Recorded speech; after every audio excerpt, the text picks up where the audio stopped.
Hello everyone, welcome to Tuesday. We had another update today. Ever since we broke through the range that we were in for a really long time and then finally got through the 200-day moving average, we've been marching up at a fairly even pace, which was what we kind of expected to happen once it got through the 200-day moving average. Today was a pretty strong day. The one thing that's really interesting to see that's happening, if you look at the S&P 500, there are 11 different industry categories: technology, utilities, energy, etc.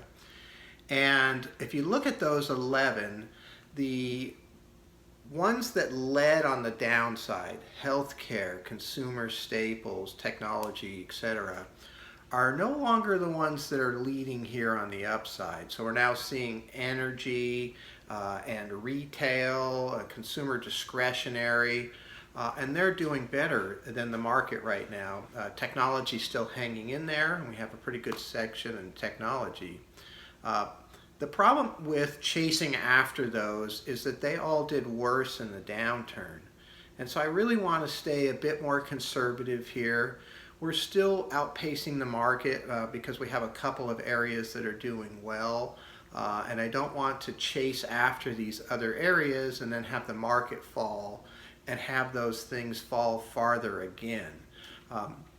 Everything in the portfolio right now fell less than the market when the market was coming down and has had a decent bounce, not as good as the others. Consumer staples is the one area that's it's underperforming the most. Matter of fact, in the last month, it's last out of those 11 categories. And so, it's still a nice defensive area to be in, and I'm going to keep that for now. And so that's what's happening at this point, and I thank you for listening, and I look forward to talking to you tomorrow. Thank you.